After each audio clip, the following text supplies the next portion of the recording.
What's up YouTube? I'm backstage with Jack's first place DRYTRON deck profile. What were your matchups, mate? Yeah, so I played Salomon, I played Sky Striker, I played some other stuff too. But the reason why I wanted to play DRYTRON is because going into post-Dune, it's looking to shape up to be a hand trap format again. With Manadium being maybe the combo deck of the format, and Rev Sync one as well, sort of helping a lot of combo decks, and because of that you can't really play hand traps in DRYTRON, so because of that it's probably not going to be as effective next format. So I wanted to give it a go today, before I had to start jamming 3 Ash, 3 Vader, 3 Implement, 3 Nova in every deck. But yeah, I'll go over what I played. So this is very similar to this I played for YUGIOH London, which is on Dungeon channel as is. So a lot of the math has already been done on it, and I really just copied my own list essentially. But I'll go over some of my choices because a lot of the reasoning still sound the same. So for DRYTRON cards, I'm playing 3 Alpha, 3 Zeta, 2 Gamma, 1 Delta. So this is probably as small as you can go right now. Gamma, if it went for Rise Heart, you'd play at 1. A Delta, I don't like Delta, and particularly because I'm playing Prosperity, it has a conflict with Prosperity. It's okay, it just doesn't really do anything, but it's good to have in the deck just in case you need a 4th name, especially like follow-up turns. The extra name sometimes really helps. And I drew a lot of hands today where I'd only drawn 1 name, and I had to go like Cyber Emergency, go for Delta and try and bang roll into a 2nd name, which paid off probably more than it should have. But I don't think that's representative of how the deck should play. So yeah. I played Draconits today. I only summoned it once. Really, this card's only in there for edge cases anyway. So I don't think you actually need to play this, but whenever I cut it, it seems to come up. So it's currently in there again. It's better going second than it is going first, but and I think, to be honest, the main reason you would play this is if you are drolled, this is a ritual that you can send off of Fafnir, so that you can end on, say, a spell trap negate 2 sends on the droll. Droll is in the format, but it's inside deck, so potentially not something you have to worry about. At least right now, it's in there. And then on the DRYTRON engine, I played 2 Fafnir, 2 Nova, and 2 Meteorus. So this is not the correct number of Nova to play. You want to be playing 3 Nova, so that you have 5 copies of Nova total. So part of sort of like the math of deck building, and it's especially important when you're playing decks that are as tight in engine as in DRYTRON, where you need to be drawing like 5 card hands of all engine and all non-duplicates. You have to min-max every engine card you play. So you would play 5 copies of this to minimize drawing 2 while maximizing drawing exactly 1. So not 1 or more, exactly 1. However, there's not enough space to play a 3rd Nova, so it is the cut for, say, this Draconits, which I've decided to play today. And then for more copies of names, I'm on 3 Cyber Emergency, so this adds any name you need at the time. Yeah. So that's the DRYTRON engine, and then we move on to the Light Fairy package. So we've got a Light Fairy package. I'm playing 3 Benton and 2 Crit for exactly the same reason as the 5 Novas, or should be 5 Novas. Maximizes seeing exactly 1 copy of Benton, or minimizing the chance that you draw 2 or more. Because the hands where you can't play in DRYTRON are the hands where you open too many Bentons, you open too many of 1 name, or so on and so forth. So building your deck in this way really helps it be as consistent as possible. I'm playing the Editor, so for the combo I'm going for Dynamon, Chaos Max plus Perfection, and I'll maybe go into a bit more detail as to why I'm playing that over, say, the Vanities build in a moment. But you need this in that combo to keep the perfection on the field as you go for Beatrice just under Chaos Max. So attach it for when you go second. Perfection package. So as part of standard combo, you would tribute summon Choju over a Benten. You chain it 1 Choju, chain it 2 Benten, and this adds you Herald Dawn plus a Benten, which lets you summon Herald, have a Benten, keep going that way. And then the last of players, I played a Diviner. Diviner is good for going second to send in tiers. It's good for like weird hands where you need to know what to play and get a 6 that way. And Orange Light. I know Orange Light has recently come to 2, but you should only play 1 in this deck. It's not a good card to draw. It's honestly probably cuttable, but there are edge cases it comes up where you just want to have a fairy for perfection, or you need to play your perfection to play, you need protection versus something, instead of going second to like help something, or you can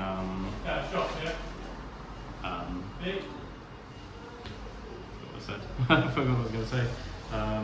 Yeah, but like, the Zeta Benten line requires you to go through Herald and overlay the Herald with Beatrice. So you need Orange Light in there to protect the rest of your hand against hand traps, so you have another fairy to discard in there.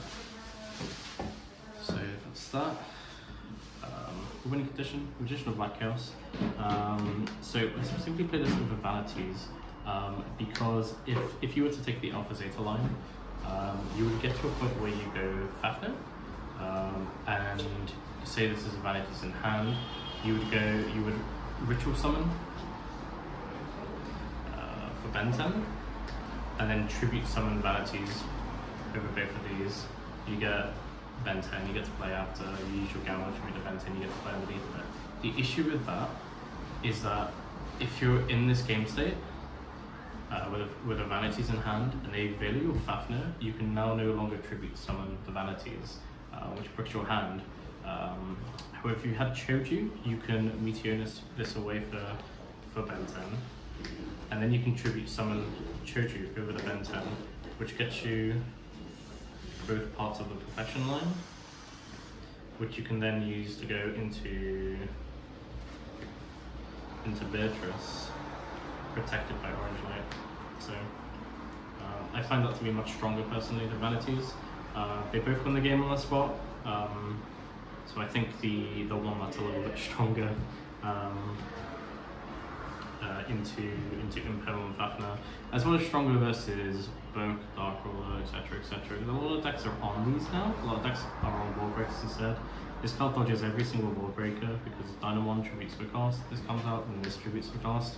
And if you know you won't need the Herald for the matchup, if you end on just Dynamon by itself,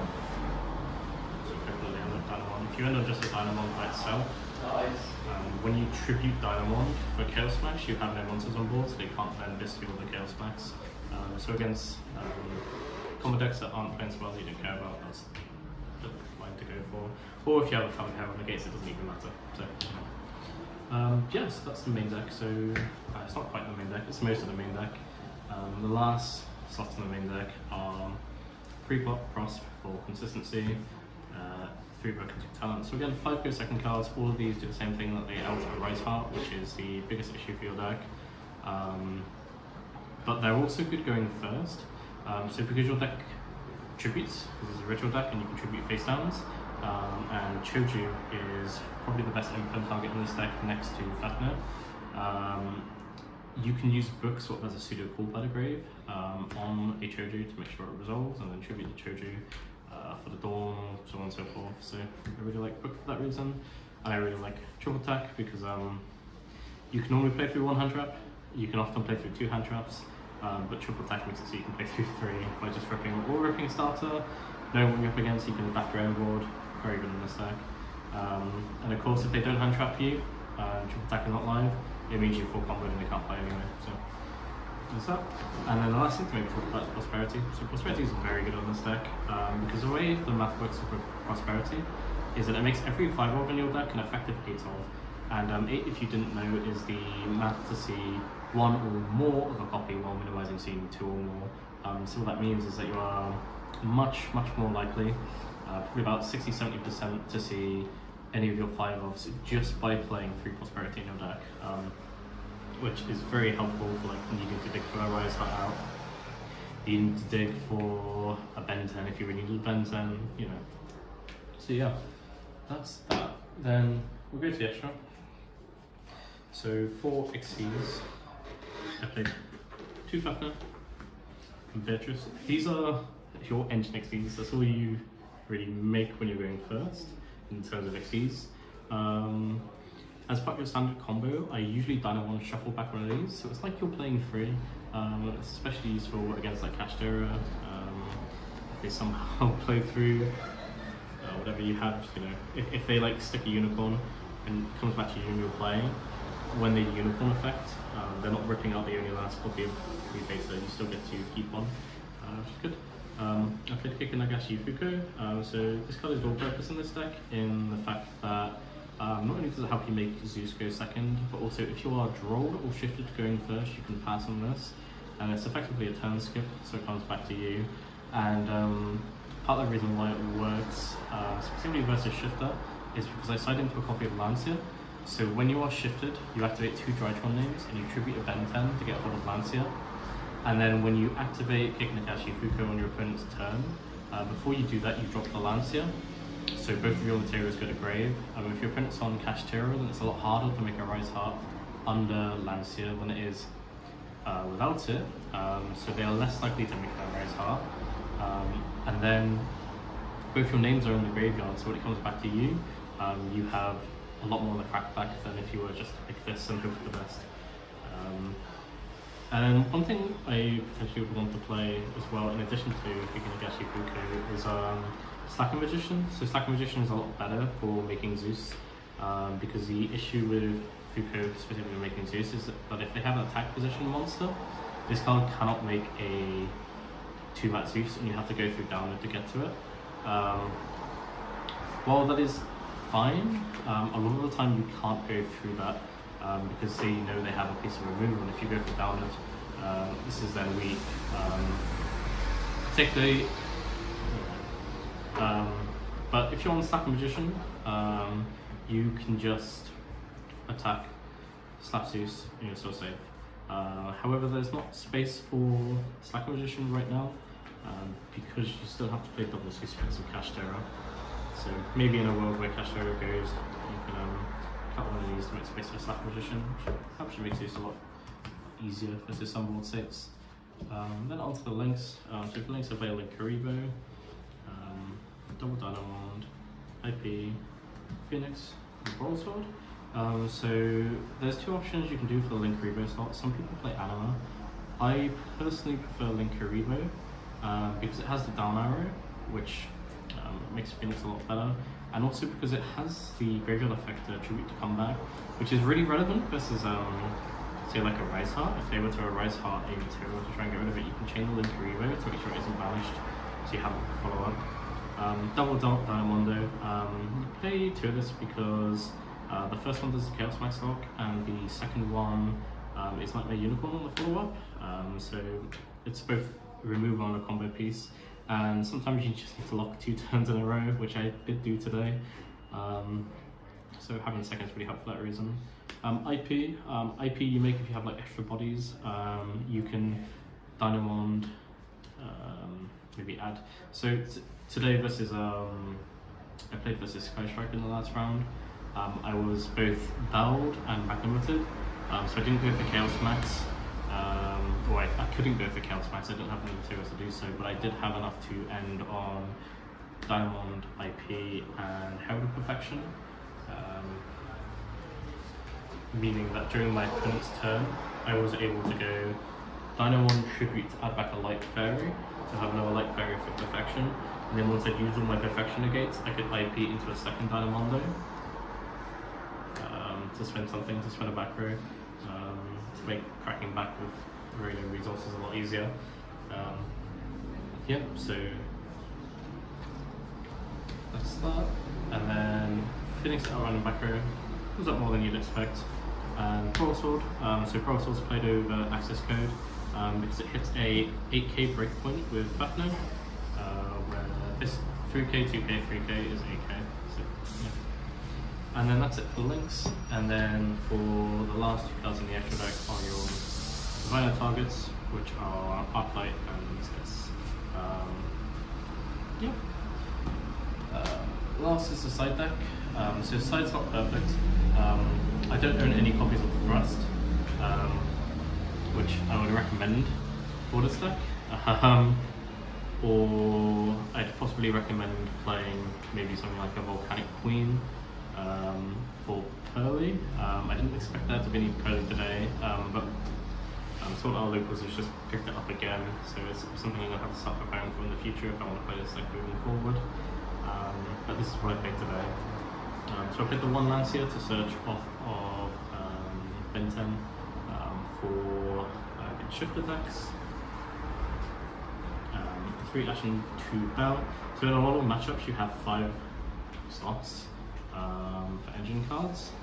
We have 5 engine cards that you want to take out, like the Choju, Dawn, Perfection, the Herald of Orange Light, and then maybe an Inner 10. So you take all of those out, and then these come in over those slots. These are for branded to try and prevent the Gimmick Puppet lock. You unfortunately can't play Pistiles because you can't use Jurisworm on your turn. So theoretically, I suppose you could go in phase Magnum, banish something, then Jurisworm, but it's a lot better to have the it's not to use them preemptively. I don't know. Maybe that's something I'll test because that's a bit dangerous. But I played this hand drops today. Next is 3 Darkruler. Darkruler helps you out a Rise Heart, but you're playing a decent number of outs already. So there's a world where